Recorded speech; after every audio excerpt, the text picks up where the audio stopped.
दो तोते थे, दोनों एक ही माता के बेटे थे। एक दिन क्या हुआ कि दोनों तोतों को किसी ने पकड़ लिया। पक्षी पकड़ने वाले जंगल में घूमते हैं, तो दोनों तोतों को, दोनों सगे भाई थे और पकड़ने वाला एक था, दोनों को एक ही पिंजरे में बंद किया और बाजार ले गया। तो एक तोते को एक कसाई ने खरीद लिया और दूसरे तोते को एक संत जी को दया आई कि ये पिंजरे में बंद है, मेरी कुटिया में जाएगा तो राम राम सुनेगा, इसका भी कल्याण होगा। तो एक साधु के कुटिया पे रहता, एक कसाई के घर पे। कसाई मारता, पकड़ो मारो काटो, तो तोता भी सीख गया, पकड़ो मारो काटो। और साधु सवेरे जागे, बोले तोता बोलो राम, पक्षी बोलो सीताराम, तो तोता भी सीताराम सीताराम बोले।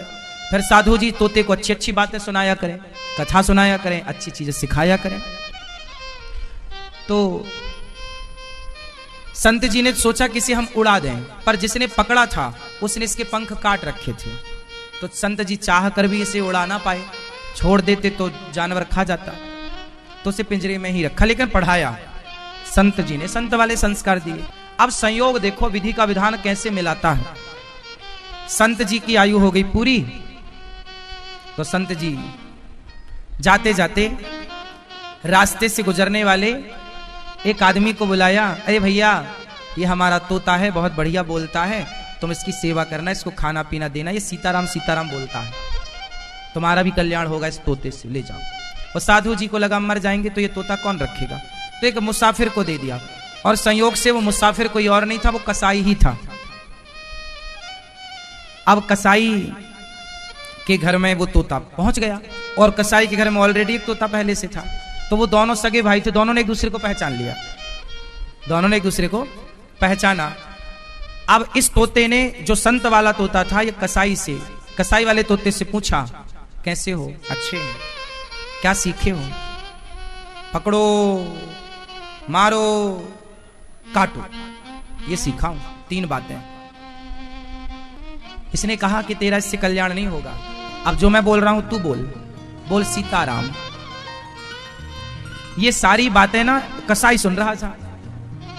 कसाई बोला इसके तो अच्छे पैसे मिलेंगे, तो कसाई दोनों तोतों को राजा के पास लेके गया। महाराज की जय हो, ये मेरे तोते हैं, आप चाहो तो खरीद लो। अच्छा कितने का दिया, ये तोता तो है 1 रुपए का, ले लो आप। कसाई ने अपना वाला तोता 1 रुपए का, और ये जो दूसरा वाला है इसका 1 लाख रुपए लूंगा।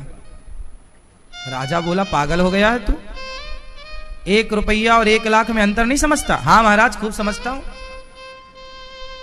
दोनों तोते तो एक से हैं, अंतर इतना कैसे है? महाराज आप तो रख लो, 2-4 दिन रखना दोनों को, बाद में पैसा देना, आपको लगे कि ये इस लायक है तो देना, वरना वापस कर देना, मैं तोते ले जाऊंगा। अच्छा ठीक है, ये बात ठीक कही तुमने, पहले मैं 2-4 दिन रखता हूं, फिर कीमत बाद में दूंगा। राजा ने 1 रुपए वाले तोते को तो अपने द्वार के बाहर लटकाया, और जो 1 लाख रुपए वाला तोता उसको कमरे में रखा, अपने कमरे रूम में। देखो तो ऐसी क्या विशेषता है।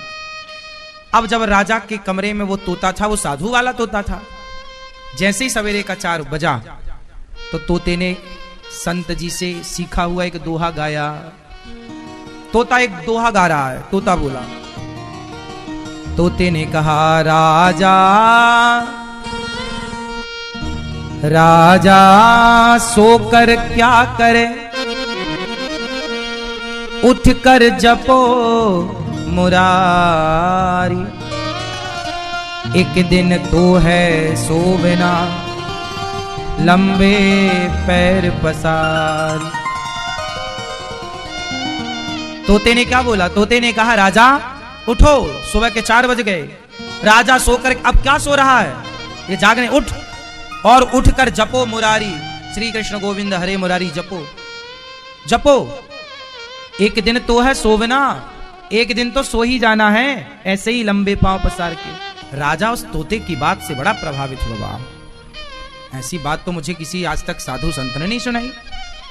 तोते के सामने हाथ जोड़ के बैठा राजा, और सुनाओ कुछ। तोते ने कहा कि राजन तू जानता है तेरे सिर पर कोई घूम रहा है, राजा ने कहा नहीं अभी तो कोई नहीं है ना, तुझे दिख नहीं रहा है। राजा बोले कौन घूम रहा है? तोते ने कहा तेरे सिर पर काल घूम रहा है। राजा को लगा ये तोता तो 1 लाख में भी सस्ता है, ये तो करोड़ों का है, बातें अच्छी करता है, अच्छा काम कर रहा है। अब राजा सोचा चलो उससे मिलूं जो 1 रुपया का है। जैसे ही दरवाजा खोला और उसने देखा कोई आ रहा है, जोर से आवाज, अरे पकड़ो, मारो, काटो। राजा को देखते अब राजा भागा, पकड़ लेगा, कहीं पकड़ ना ले। अब समझ गए राजा के 1 रुपया के लायक भी नहीं है, ये तो फ्री में महंगा है।